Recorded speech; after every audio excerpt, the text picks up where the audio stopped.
I may not be a fall baby, but I love this time of year. Autumn in New York is crisp air, cozy sweaters, and warm flavors just make everything feel comforting. I mentioned I'm getting married. Super busy, everybody is in town, and I want to look my best. Healthy eating is the primary focus, and with Green Chef, the #1 meal kit for clean eating, you can do just that.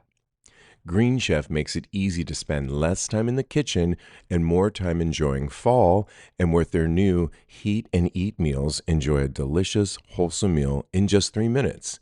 Perfect for supporting your wellness journey, Green Chef recipes feature fresh, organic, seasonal produce and 100% responsibly sourced proteins to help you feel your best. Green Chef's real clean ingredients help you build lasting, healthy habits without the hassle. Enjoy salads ready in just 5 minutes, protein-filled breakfasts, or nutrient-rich smoothies to fuel your day. Green Chef is ready to nurture your nutritional needs. I use this and you should too. I mentioned I'm getting married. Oh my goodness, it is the week of the wedding. Oh my goodness, I mentioned I'm getting married. It's the week of the wedding.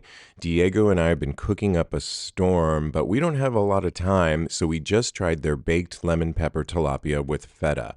It was the perfect nutritional meal to keep us energized. I loved the feta cheese to give it a little bit of extra oomph. It's so delicious. You'll love it as much as we did. Make this fall your healthiest yet with Green Chef. Head to greenchef.com/50tags and use code 50tags to get 50% off your first month, then 20% off for 2 months with free shipping. That's code 50tags at greenchef.com/50tags. Hey, Ryan Reynolds here from Mint Mobile. Now, I don't know if you've heard, but Mint's premium wireless is $15 a month. But I'd like to offer one other perk. We have no stores. That means no small talk. Crazy weather we're having. No, it's not. It's just weather. It is an introvert's dream.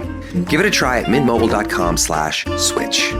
Upfront payment of $45 for 3-month plan, $15 per month equivalent required. New customer offer first 3 months only. Then full price plan options available. Taxes and fees extra. See mintmobile.com. Hello, darlings, and welcome to Text Live, the live edition. This is episode 709. I'm your host for the night, Cody Maurice Doggett. I'm filling in for Steve V alongside our extra special, beautiful, and ready guest host, Teddy Alexis. Hi, Teddy. How you doing tonight? I'm great. How are you? I'm great. We just had a very in-depth conversation. And, yes, we did. And I'm going to see you this weekend. You are. But I want to talk to you before we start the show because not you co-hosting with some other man in these airlines and you be cheating on me, and now you just like casually, hi Teddy. Explain yourself. What was happening? We talked about this, okay? Mm-hmm. We are. It's all love here at Tax Podcast, and I did not expect this ambush, but I'm here for it. So yeah. I'm just kidding. It's just I all love each other. I miss co-hosting with you on the lives. I feel like this is where we thrive. Unfiltered and unadulterated. Yeah. Well, Teddy, I know you listen to the podcast avidly, and you know that we have been doing this thing where we go straight into the topic of the day, and I think that's what we're going to do tonight also. So are you ready for that? I'm very ready. Lock and loaded. For this jelly. You're ready for this jelly, right? Mm-hmm.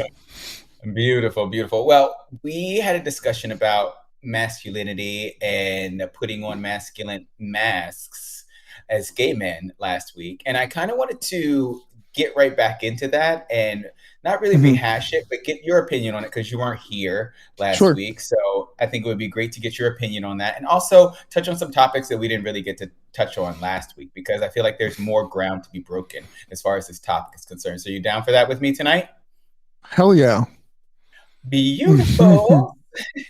So just to catch you up, and as far as everyone on your opinion, to catch everyone else up on your opinion, what were your early influences on masculinity, and how has that informed you Ooh. and your portrayal of masculinity in the world and in dating? Well, that's a big question, Isn't it? right? It's been last week. George Michael for me. Well, before I get into that, it's just that we grew up in like a different times, right? And some place, sure, sure, but for some of us, like the masculinity of it all was like not only like something to aspire, but also like a defense mechanism and just like code ourselves because when I was in high school, there was like nobody was out, right? And like you just needed to protect yourself in that way. So I feel like even though I'm personally usually more attractive to feminine guys, Really? yeah, the masculinity of it all was something that was like strive for, right? It was like something that when we were little was like, yeah, this is what you need to be. So in terms of, you just had to be super macho, specifically because I grew up in Latin America, specifically in the Caribbean. Yeah. Like it was just like kind of like the rough and like not really showing any emotions or any vulnerability, right? That was something that I grew up with, like very much so. But I was like really attracted. I wasn't really attracted to masculine. Like I really like Ricky Martin, and Ricky Martin's always been, to me, was like more on the feminine side. You think so? I don't. Well, he had like long hair, and you don't see that, that's really interesting because now I feel like he reads really masculine because he's got tattoos, and I can see that when Vuelve came out, he had really long hair, right? Am I wrong? When Vuelve, yeah, that's what I'm saying. Like, and before that, when he was in Menudo, like he was like, oh yeah, the more sensitive guy, right?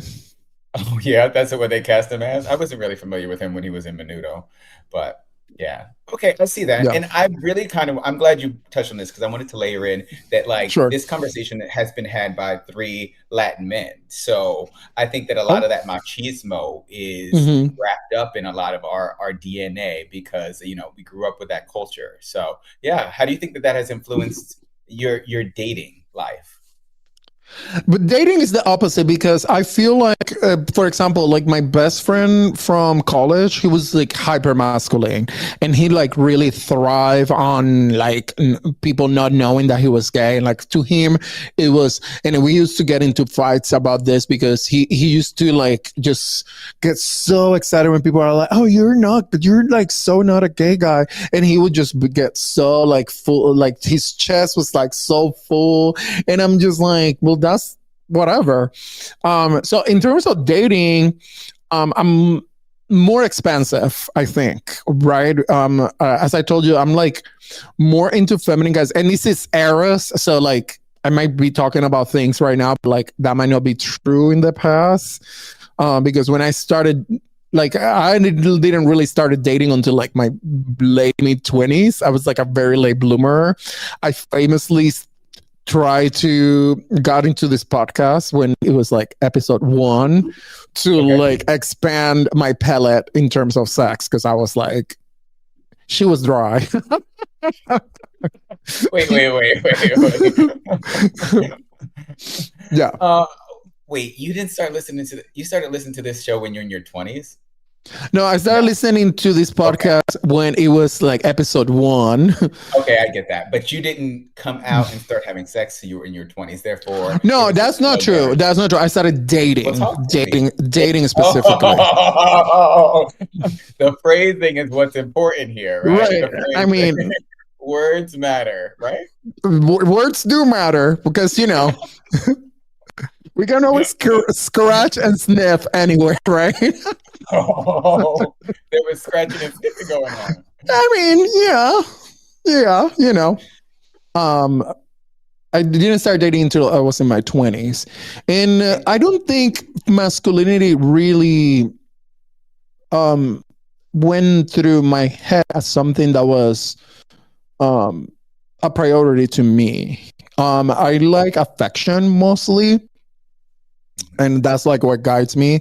If I were to like decide only on that, I'm usually, like I said, like I'm more attracted to feminine guys, which is really interesting. Because even though within that, I like, as in now, I'm like more attracted to people that identify as tops. So Yeah, that's really interesting. And can you push back just a little bit? the microphone. Yes, dear. Is Yes, that better? dear. Yes, much better. I'm handless today. I kind of like it. Right? It's good. Lets you focus your faculties a little bit more. So Yeah. okay. So I'm really curious, and this is like off Sure. the cuff. Do you consider yourself more masculine or feminine? You see, that's really interesting. Because the answer to that question is really different depending on the time. When I was growing up, I consider myself super feminine. Okay. And so much that I remember when I was in middle school, and like most of the gay guys had girlfriends in order to like, mitigate the attention that they had on them. And I tried, and I remember this girl, one of my best friends, her name is Belinda. Hi, Belinda. I tried to be her boyfriend, and she like was like, "Are you fucking kidding me? Like, who's gonna believe?" Like, it was just like, girl. And fast forward to now, and she said "girl" to you is what happened. She was like, "Girl," and this is like 93. Okay, this is like 90. Okay. But now, when I'm like hanging out with my kids, like half of them are non-binary, they're always like, "You're very mass presenting," and they consider me masculine.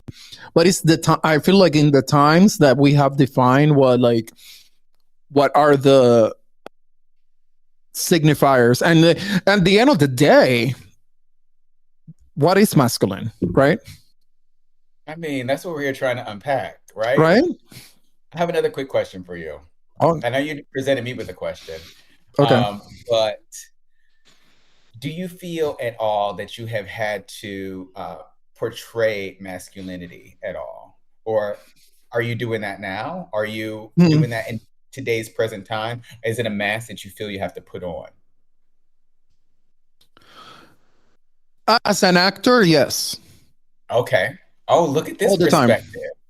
All the time. Look at this perspective. If I wanted to book something, it had to be super masculine. So it's funny because as somebody that's been performing since I was like 9, I'm in my 40s now.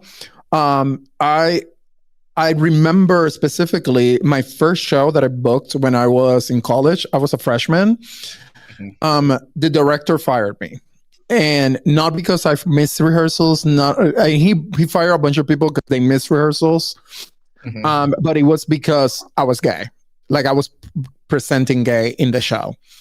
Okay. And after that, I like went like really hard on like trying to like hone in masculinity. And like I was like, I could be the butchest of the butchers on stage, right? I had that.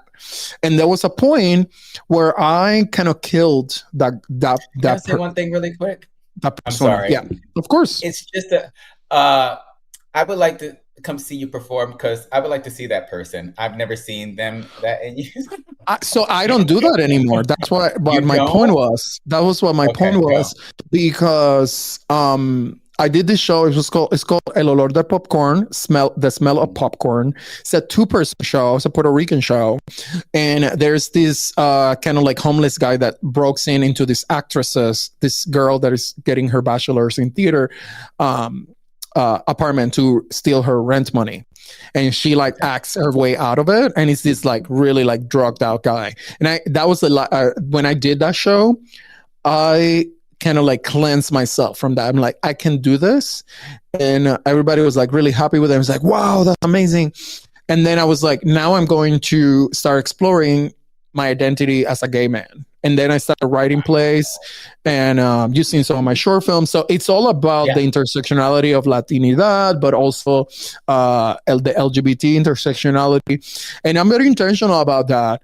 And because there's a point where that can be, talking about toxic masculinity, but that can be toxic into your body because the only thing that you're doing is portraying somebody that you're not. When every technique in theater, in acting, it starts with the exploration of identity. And most of the time, when we talk about the intersectionality of brown people and LGBT people, we ask them to erase their identity, get accent reduction, be masculine, sound white. So I'm very intentional about not doing that anymore. And it's been proven successful for me. Wow, this got real deep, like 30 minutes. I love this. Because you know what I thought when you said, when you talked about the toxicity and how your director fired you because you were too gay presenting. Right. My immediate thought was that he was justified. And toxicity is something that you have to constantly combat. So that helped me recognize in myself where my edges are as far as me unpacking and decreasing and devolving a lot of these built-in stereotypes and negative reactions to gayness that are already ingrained in me. So I really applaud you for sharing your story. And I'm so glad because it looks different for everybody.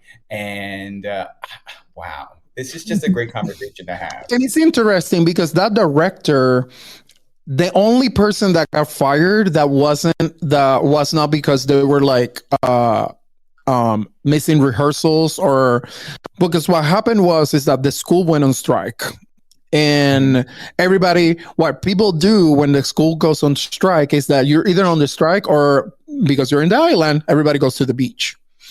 But we had opening of the show the next weekend. So he was like, everybody stays on campus, not on campus, but like off campus, but still in town to rehearse because we were opening. So I stayed, and everybody that left to the beach got fired. But he fired me with those people. So he's signifying that what I was doing as a gay man was as bad as not coming to rehearsal. Right. Yeah. So like the dichotomy of that is like really always sat with me. And also I was 17, so. Yeah, you existing is equal to them being disobedient or not really applying themselves to the position. So yeah, that's really a lot to unpack. So thank you for sharing that. I'm so happy to hear your perspective on these things. One thing we didn't talk about last week that I really kind of want to talk about, get into, is what you were already kind of talking about. When you take off the mask, when you consciously decide that the mask is not worth it. And what did that look like for you? How did you really come to that conclusion that that was enough? And like, is it something that you said it helped you in your personal and professional life? What about in your private life? How has that affected you as well? Well, it's all about discovering who you truly are, right? As opposed to what society wants you to be or what you're expected to be. And that takes time, right? And I feel like you can weave out people that like kind of like don't align with who you are or don't really actually like you, right? Mm-hmm. And that's true for dating too, even though dating is more complicated, I think, than that. So it just helps center yourself into being yourself. And sometimes it's like I found myself being more masculine in certain things by being myself. And sometimes it's just... Mm-hmm. Why do you think that is? Do you think it's... Just why do you think that is? I'm not going to try and lead you. Well, because we're expected to behave like and I always think that like because I am come from Puerto Rico, which has been like we talk about colonization, but like Puerto Rico is like double colonized, right? Because the Spanish came and then the Americans came, the United States Americans, right? It's that the first thing that they do is to kind of dictate how we behave, right? And that's something that we never got away from, right?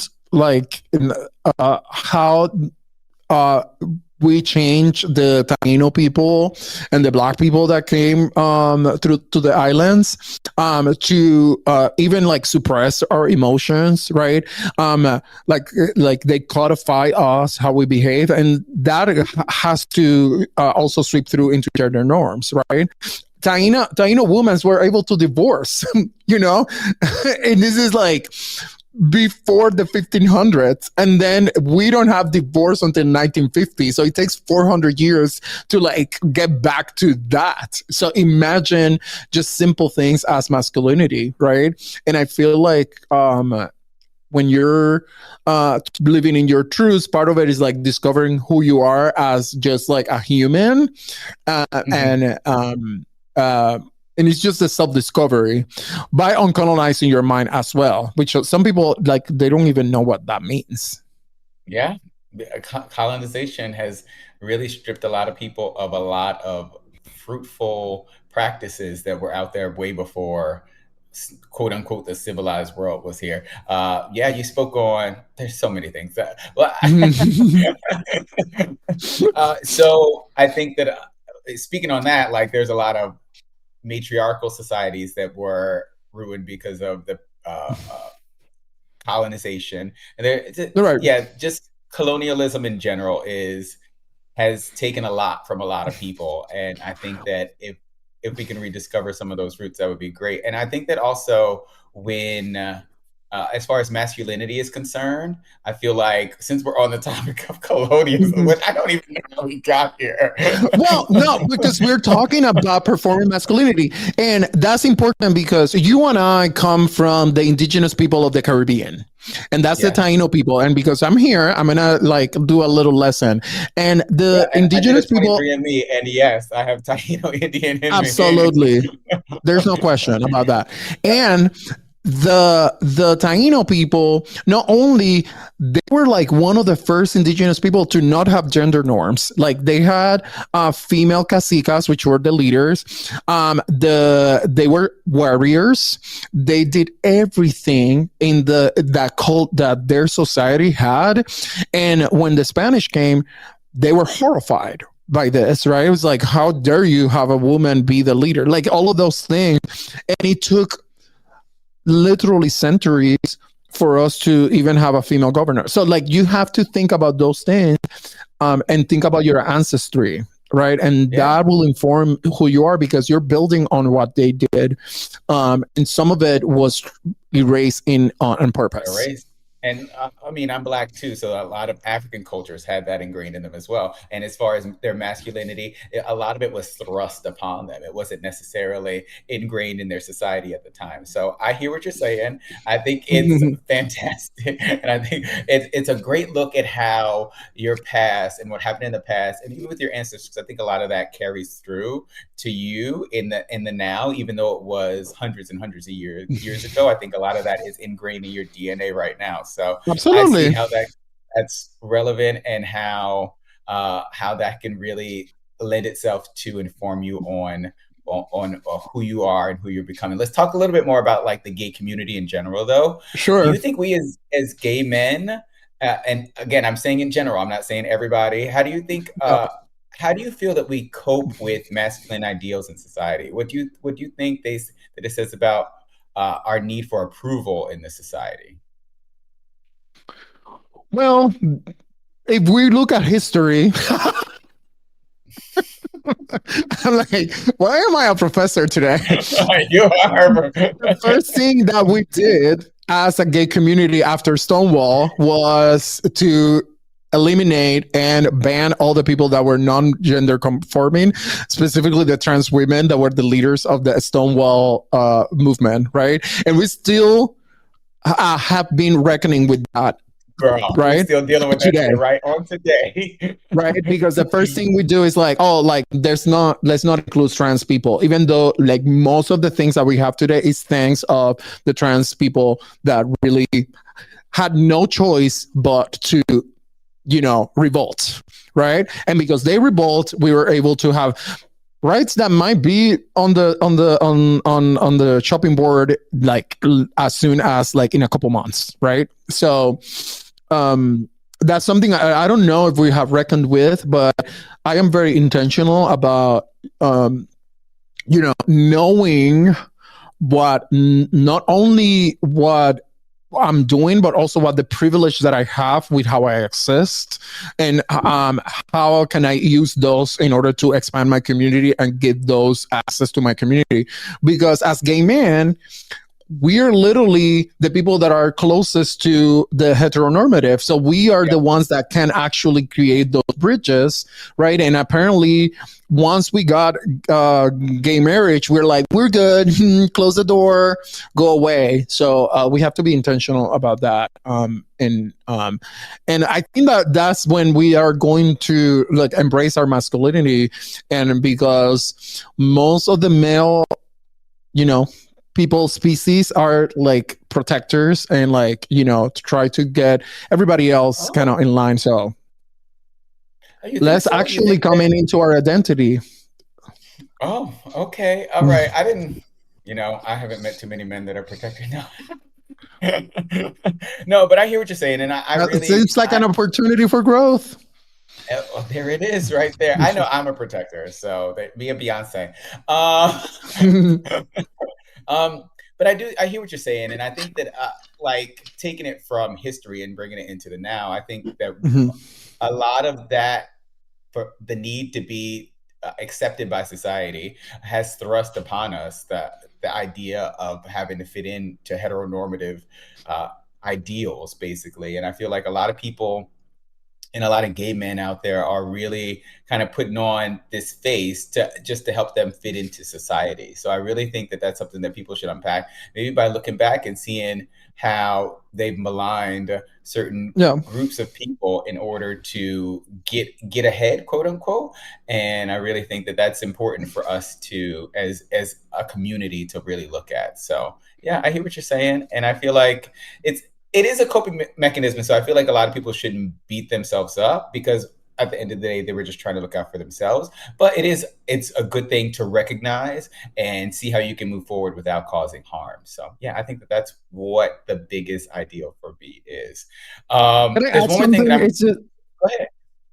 Well, and so I understand what you're saying, and I agree with you. I do want to add that there's a difference between like creating a safe space for yourself within these performative things, but we've seen a lot that these people then actively are then putting down other people, because that's the way this kind of oppression works, right? That not only you're expected to like capitulate, but you're expected to oppress as well. And that's why the systems keep taking care of themselves, right? And that's why we see sometimes that some of the oppressed people then are oppressing harder just to perform for the oppressor. So I do understand what you're saying, but we also have to be intentional about like, if you're not going to help, then get out of the way and don't start oppressing yourself. Also, okay, and I'm going to just push back a little bit, because I hear what you're saying and I totally acknowledge it, but until you know better, you can't do better. Does that make sense? Because if you don't I absolutely understand that. But there's some people that when we're talking about masculinity and things, then they're like, oh, but that people are disgusting because they're feminine. And so, and that's a more active role than just being like, I'm masculine, I'm going to present this way, and I'm not going to fuck up with anybody else. Does that make sense? Yeah. And I think that it's, I hear you. Maybe it's the optimist in me that feels like, thumbs up. It feels like a lot of this is done unintentionally, but I feel like maybe there's something to be said for that. There are people out there that they just want to get ahead, and they are doing these things to actually make themselves rise up the totem pole a little bit faster. So it's more malicious, I feel like, from your perspective, and I think it's more done without any malice from my perspective. But I think it's intentional if you know what you're doing. That's what I'm saying. I hear that, but I don't think that everybody does know better. I think that a lot of people don't know any better, and I think that me seeing a lot of stupid people out there in the world has led me to believe that, because I met somebody the other day and I was like, how can they even separate these two things? And I don't want to say what it is specifically because Okay. it will like throw people on the bus, but it has to do with like the whole, everything that's going on with immigration and stuff like that. And I like, see. it's like, how do you separate? Like, this is something that could literally affect you and your family, and you still have no clue that this could affect you. And you still, it's the same thing with the whole masculine trope and the things that are going on here. You are basically cutting off your foot despite your leg. If that's how the saying goes at all. Cutting off your nose despite your face. That's the one. Don't ask me colloquialisms in English. Don't ask me. We do have a comment from Doug. Do you want me to read it? Yes, please go right ahead. So Doug says, growing up in the 80s, masculinity was thrust upon us. It was what we saw on movies, television, music, and pop culture of the era, which is really true, right? And and it all comes from the whole Hollywood, like kind of like dictating what we were able to see and really capitulating to usually middle America too. Yeah, totally. One more thing before we actually move on. Sure. Can we talk about how, and I think I want to talk about this because it's something that I do constantly, the more physical side of the performance. Like working out, getting muscles, being hairy, and all the masculine fashions. How do you see this present itself in gay men out there in the world? Well, we see there's fats, and fats tend to be more masculine. You're saying fads, right? Fads. FADS. Yeah. Okay. Just making sure because it sounded like that for a second. I was like, oh no, girl! Not it's called an accent, darling. You should be familiar with it. I am very familiar with them. All right. A lot of my family members have the same accent as you. I know. A lot of thumbs up. Sometimes she's half Puerto Rican. Sometimes. That's what it needs to be. Half the time I am. Sometimes. I'm a tiny Rican. Go ahead. That usually capitulates to heteronormative. I grew up in Puerto Rico, and like it was like a little like some of the things that we used to do. Like we used to pluck our eyebrows like really thin. I used to hate that.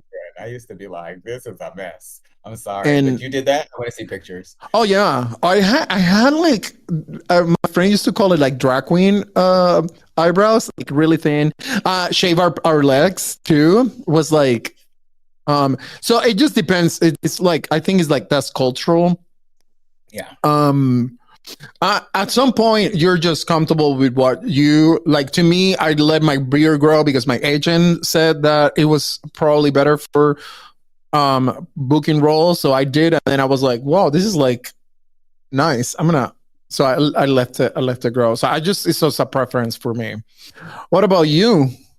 No, I totally put on a masculine persona out there in the world as far as my look is concerned. Maybe not in the way, and I don't think we touched on this at all last week. I consider you femme. No, gagged. Gagged. Goop, gagged. She was gagged into silence. Oh my God. That never happens. I never shut up. I mean, can you repeat that for me? Can you repeat that? No, I consider you a femme top, and that's why I think that you're so attractive to me because you have these sensibilities, but I don't know. Sorry to gag you. Gag, goop. Nobody says that. A lot of people like think that I'm very masculine in the world. Maybe when we hang out, we've hung out in person before. I don't know. We have. Either way, and it doesn't matter to me, but I think I was really gagged because I don't get that a lot. But yeah, I can see it. I see myself as having some feminine traits as well.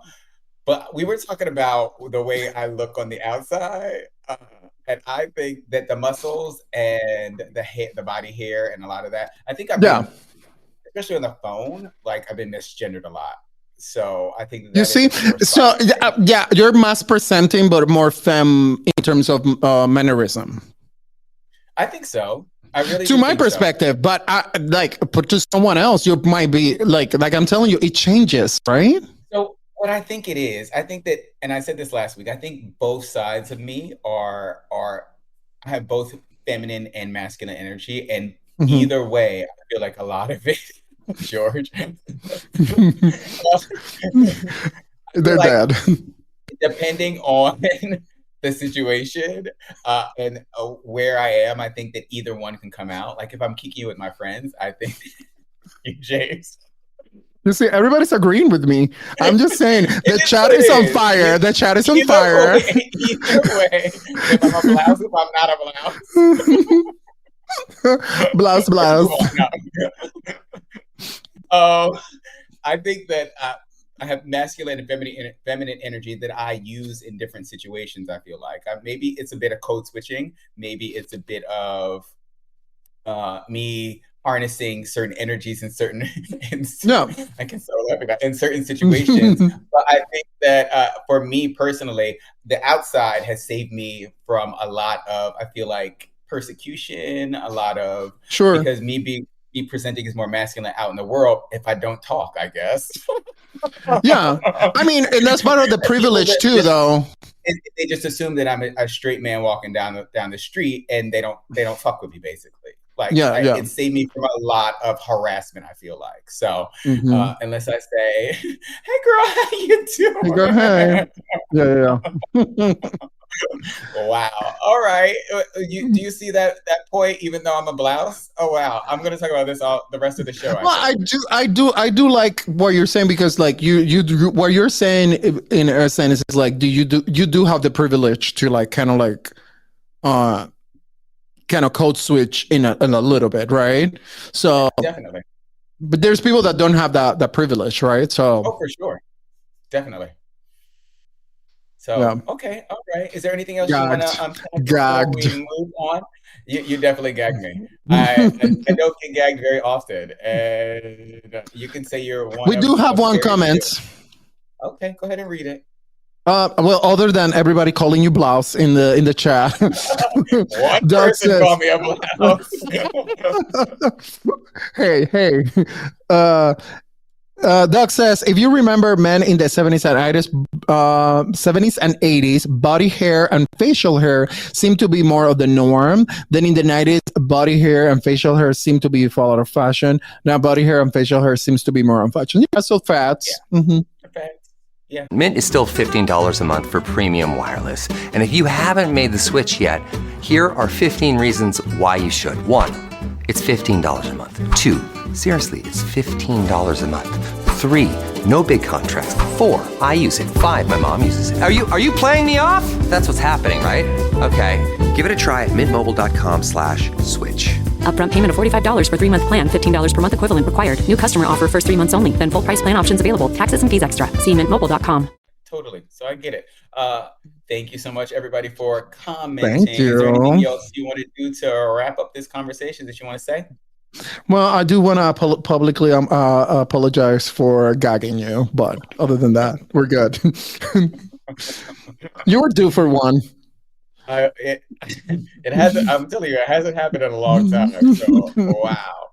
I'm gonna go cry in my bed tonight. So thank you very much. All right. So moving right along, we're gonna get into some hot topics if you're ready. Woo! Hell yeah! Hell yeah. The first one is gay porn star Brent Corrigan. He's resurfaced on social media after 3 years, explaining that he had a massive seizure that nearly took his life. Brent Corrigan, whose name is Sean Paul Lockhart, addressed his fans on a thread on X, sharing that he has suffered a seizure in 2023 that eventually led him to being on life support because they weren't able to register any brain activity. The porn star said that his life was saved by some strange miracle and the incredible hospital staff. Shortly after that, he had to relearn how to do basic things like walking and eating. He's doing much better now, and I wish him all the healing on his new journey in life. So yeah, I just wanted to briefly bring that up just to say, he's in my thoughts and prayers. And did you you have anything you want to say? I'm glad he's okay, and yeah, those things can be serious. So I'm glad that looks like he's heading to a full recovery, which is great. Yeah, I'm glad he's doing better. So shout out to you, Brent. The next topic is King Charles unveils a memorial to gay military veterans. An open letter, which is the name of the memorial, was unveiled on the National Memorial Arboretum in Stratfordshire on Monday, October 27th. King Charles, who has never publicly commented on LGBTQ plus rights, laid a bouquet of flowers next to the memorial during the dedication ceremony. Up until 2000, LGBTQ plus people were not allowed to serve in the Army, Air Force, or Navy in the UK. Many veterans were court-martialed or forced to leave without an income or pension. Under the policy, anyone Oh my God. even just thought to be gay or transgender could be subjected to sometimes brutal interrogation and dismissal. The freestanding sculpture made from forged bronze features words taken from evidence from some of those affected by the ban. The memorial is one of 49 recommendations made by the Etherton Review, an independent report commissioned by the government to look into the treatment of queer veterans who served while the ban was in force. Teddy, what are your thoughts on this new memorial and the people in the UK? Well, first, I hope this memorial doesn't look like the Tina Turner memorial. But other than that, I mean, that's cool. I think King Charles is like way cooler than people think.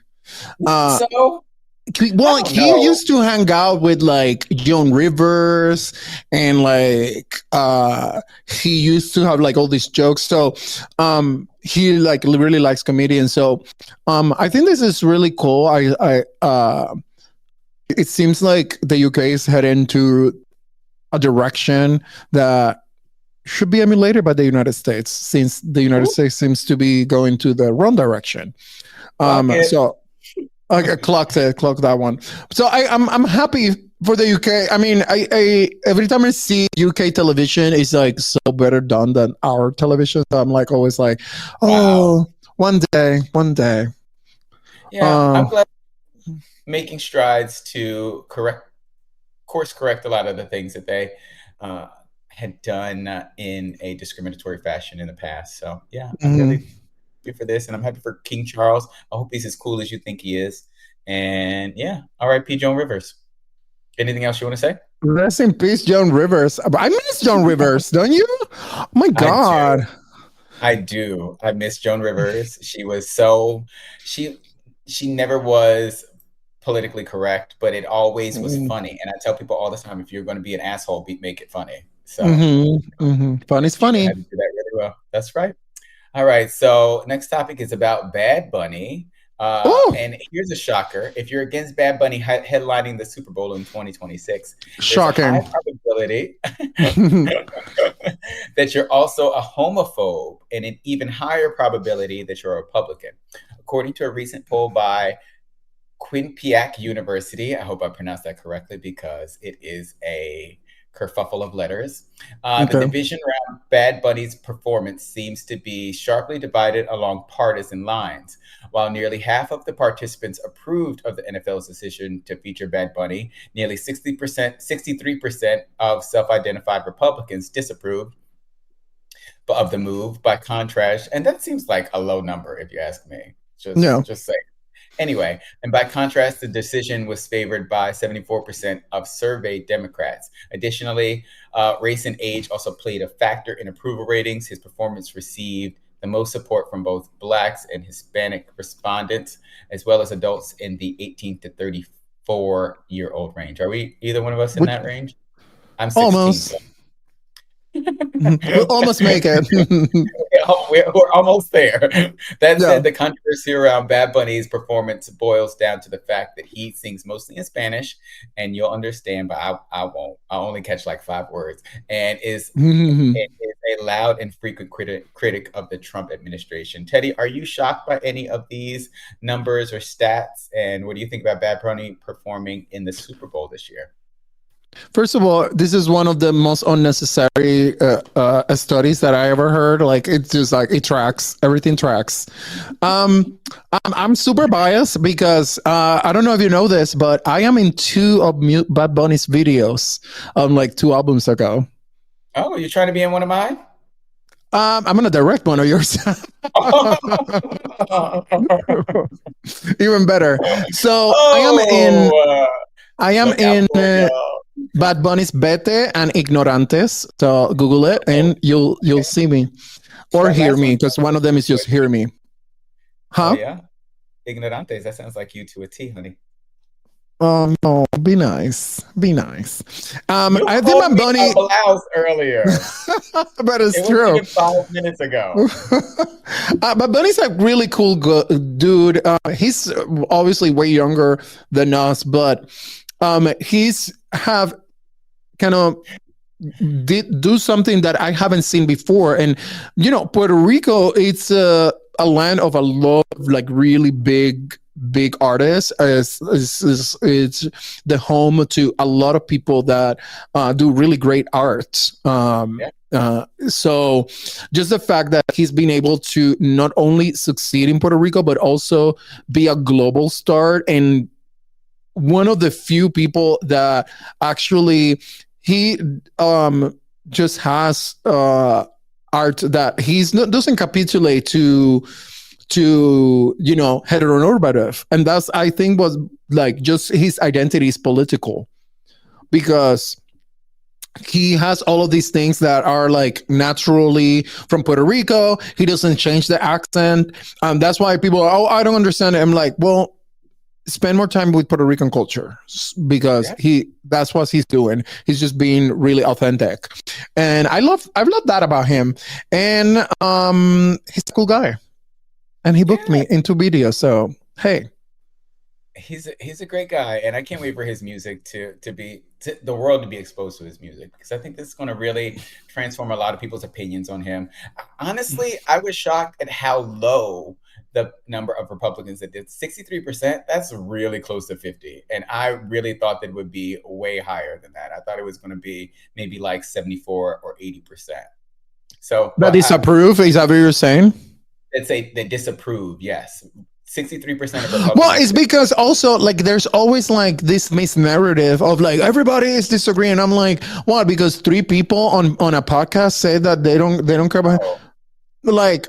Yeah. Also, who cares? Like remember when YouTube was the Super Bowl? I'm like, really the most boring band in the world, like that. Like really? Don't talk about YouTube like that. I love YouTube. I'm just saying that it was very high spectacle. That you know what I mean? Oh, okay. I see what you're saying. Yeah, they're not very flashy. They it's like, and we're just like, okay, that's their year. Like whatever. They're just gonna sing, and it's just gonna be music and a show. So also, if J-Lo and Shakira was a tell of how that Super Bowl is gonna be, it's gonna be good. Okay, Shakira. I'm just saying, don't be a hater. You're a hater. I'm not a hater. I love J-Lo. I'm just messing around. Yeah, okay. So I can't wait for the Super Bowl. I think that Bad Bunny's gonna fucking kill it. So yeah. Moving right along.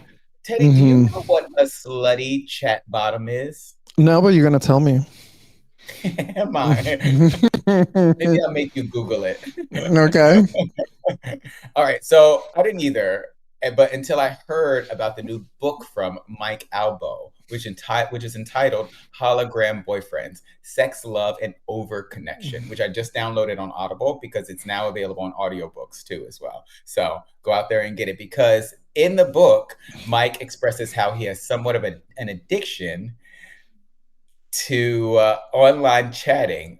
He says he has multiple subscriptions to different chatting applications, and he chats with men all over the world and generally doesn't intend to meet any of them. It's a hilarious depiction. I heard a whole excerpt of it from the book, so I think it's super funny. And now, like I said, it's available on audiobook. But my question to you, Teddy, is do you know any slutty chat bottoms? It says vast in my notes, but I meant to say, first of all, do you know any slutty vast bottom? Are you calling me a slutty chat bottom? Is that what's happening? And a slutty vast bottom too. So I have a couple of questions. So that means that you're like slutty, but you're not intending to sleep with any of these people? You don't want to meet any of them in person. You just go on there, you talk to them. Like talk. You ask them. Yeah, you talk. You say dirty things to them. I feel like we're talking about 93% of WeHo. You know what I mean? You do know. You Well, do know some because studies about most of the apps, it's really hard to like actually meet with people. And I think like you and I and Steve and I, like we had conversations about how like we struggle on the apps, right? It's like we're more successful in person. You don't. Okay. Well, when you're No, a I was top, about to say, I don't know if you listen to me on the podcast, but I don't struggle on those apps. I've never listened to you, but They struggle to keep up with me. All right, even though I'm a blouse. yeah. And that, well, but because you don't send video, so you're just quiet, so you present masculine. That's the That's the thing. Okay, I see it. So when you turn on your, I have a question about this. So when you turn on your grinder, or what do you use mostly? Sniffies? Sniffies probably, but Does it pop up like? My grinder was pretty hot today, so yeah. Interesting, because I did have like this friend of mine that he was a top, and I remember for some reason he was showing me something on the phone, and I saw his grinder, and he had like 14 messages, and I was like, "Is that like are those like accrued messages?" Because I never had more than like one or two, and he was like, "Oh, I logged in earlier," and that. And I'm like, oh, this is one login, bitch. And he was like, yeah. And I'm like, wow, the market is really slanted. So what happens is you log in, and how long ago did he log in? Because it was like, it's probably a couple hours before, and he logged in for like 10 minutes. Oh, I don't believe it. This is a very good looking man. I want to see this man. I might introduce him this weekend. I was going to say, introduce him to me. But he's also a top, though, so I'm just saying. It's okay. Have you ever heard of Eiffel Tower? Anyway, so... I've never been to one, but I want to. Oh, my God. I want to go see it. You want to see the Eiffel Tower? Yeah. Okay. I want to be in it. I think I've been a slutty chat bottom myself in life before. Why is it a bottom, though? Why is it bottom? Well, you know what? It's because this guy is a bottom. I think I've been a slutty chat top before, because before I got my relationship, my most recent one, I definitely was not about hooking up with a lot of people. I really was into kind of having conversations and seeing where that would lead me and the person that I was talking to, because I was really looking for a relationship. Now I am not. So I definitely meet up with some guys sometimes. We'll see what happens in life. Yeah. But everybody go check out the book. From what I've heard, it's really good. I got it on Audible already, and maybe we can revisit and we can talk about. Absolutely. We can do a book club. Well, we already have a book club. My two recommendations were All Boys Night Blue by, I forgot who it was, sitting right over there, and Harriet Tubman Live in Concert by Bob the Drag Queen. That's the guy from Moonlight, right? No, I don't think so. I can go check, and I'll let you know. I'll also ask Steve to put it in the notes. But it's in a previous episode, or I could just Google it right now. I'll do it. Or you could just Google it right now. But yeah, it's both of those books are in our book club. Steve also picked 2 books, which I don't remember, and Lincoln also picked 2 books, which I don't remember. But love George Johnson. Thank you very much, darling. Are you ready to do some Reddits? Sure. All right, so I think this first one is kind of on brand and on topic for what we were already talking about masculinity. So this guy says he broke down in tears over work stress, and his family shamed him for crying. And he wonders if this has ever happened to anyone else, because it makes him so mad that he can't even be vulnerable, because as a man, he can't cry, because that's not normal. Men don't cry. This pisses him off, and he wonders if many men go nuts if this is how they're treated. What do you think, Teddy? Thoughts on that goes back to our first topic, right? To performative masculinity, and how like we're not even allowed to be vulnerable, right? It's like, you know, when we used to cry, there was like, don't be a girl, and that's like a bad thing. It's like, don't be a pussy. Crying is human. Crying Yeah. is human. So and if it's that ingrained into not only his family life but also his work life, that is scary. Yeah. I agree. I think his family sucks. I think that everybody should be allowed to cry. Everybody feels sad. Everybody has emotions. Everybody should be allowed to eat bananas because, that's apparently gay too. Everybody should be Well, allowed to express if you're eating them whole. Do you have a banana nearby that you could demonstrate for us? I'm all about plantains. Plátanos. Plátanos. Yeah, I agree. I think that there is so many masculinity has become so restrictive, especially in the heterosexual community. That's why I'm happy to be gay right now, because I could not live by heteronormative society's Impossible depiction of what a standards. man should be. Yeah, it's just Impossible stupid. standards. Yeah, don't cry, don't feel A lot emotions. of the shackles. Yeah. So I think this guy should go out there and say fuck you and to his family and let them know that this is something that a human being does, because it feels like a lot of healing needs to go on in this family. So he should probably address it with them. Amen. All right, so this one is a little bit more salacious. Are you ready for it? The next Reddit? Please. So this guy's best friend is a bottom and he's a top. They're both 19 and their dumb flirty jokes and their rough patch turned into sex and a short situationship. Now that the friend is dating again, not the top but the bottom, and the top is a little jealous. Is he being a dick for feeling this way? He wants to know. So they've been close. A little backstory. They've been close since they were 17, and they've always been playful with each other, like little jokes or slaps and teasing. But after the friend lost a little bit of weight and was feeling himself, and they started touching and feeling a little bit more, the friend was the bottom guy was in a rough patch, and he started to feel like they did like there's something could be more between them as far as sex was concerned. They didn't even actually get to the action of sex because they both got a little bit nervous about ruining the relationship, and one of them was a little bit embarrassed. But now the bottom guy is dating again, and he's the top guy is happy for him, but he'd be lying if he said that it didn't make him a little bit jealous. Teddy, what do you think about the situation and how can they navigate it? Well, the top definitely got some feelings.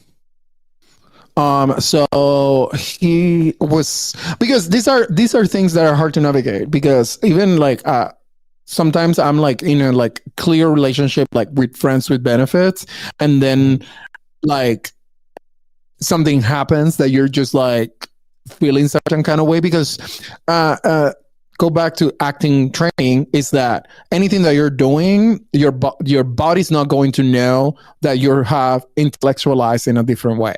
Meaning, if you're falling in love on stage, your body thinks you're falling in love, and even though you're intellectualizing as I'm acting that way. The same thing is with friends with benefits. Your body's gonna think that you're dating that person. So that's what happened to the top. And he has some feelings, so he has to deal with it. And I recommend that he talks to this guy. Yeah. Because that's his friend. And they have to navigate it together. Even if it's like a conscious time out, maybe a little bit, and then get back to the friendship. Or maybe the other guy also is feeling that way and they can like pursue it. That's what I think, because I feel like the only reason that they stopped hooking up is because both of them didn't want to ruin the relationship. In fact, and it's weird that it's the bottom that didn't want to sleep. I'm just like, girl, you're in the United States. There's like a shortage of tops. And you know what? They're both 19, so I feel like this could possibly be something that is not going to turn out well for them. But if you think about it, it could lead to something beautiful, and it could only expand and help them navigate situations like this in the future. I don't know if they really want to lose this friendship, but there's always the potential for them to actually grow from it. So I think that they should talk about it, gauge where they are as as two individuals in this relationship and see where it could go from there. I'm not saying that they should date right in this moment, but I do feel like it's something that should be explored, especially if both people are attracted to each other. They have a definitive affection for one another, and it's something that could possibly teach them a lot of things. So yeah, I think it's something for them to explore. What were we going to say? I did go through this exact thing. And how old were you when it happened? I was older. I was like in my mid-20s. And what happened was I had this friend that was like really close friend with me. And then we both kind of became single at the same time. And one of those things that were like going through things and like, then we like messed around a little bit. And I got feelings. I had feelings. And he didn't. And I talked to him and I was like, hey, I'm feeling this kind of way, but I really value your friendship. And I had to take a time out with him. Okay. We took a time out. I kind of reset because you have to reset, right? Like give yourself grace. So I reset kind of like my feelings. And then when I was ready to like see him again, I'm like, and I told him, it's going to feel like I break up with you, but I just need to go away for a minute. And if you have me after that, it will be great. So then we reconnected, and we've been friends for like almost 20 years now. Wow, that's amazing. You know what? Yeah. I feel like these two people, that could probably happen for them, even if they date. And like you said, maybe if they take a break, if they decide that they don't want to be together again, then that could be a way for them to reconnect. Because I don't know, I've never been in this situation. I've had friends that like me, but I've never really wanted to date. Everybody falls in love with me. I never fell in love with anybody. It's crazy. Who said that? I fall in love. I definitely fall in love. I'm still in love anyway with myself. But no. So I think that this is something that could, it can only make them grow and be better. And it might be some bumps in the road along the way, but I feel like it's something worth exploring. So give this person a call and talk about it, basically. All right, Teddy. Well, that is our show for the night. That's it. You can follow our special guest host, Teddy Alexis, on Instagram at Teddy Alexis. You can follow me in two different places.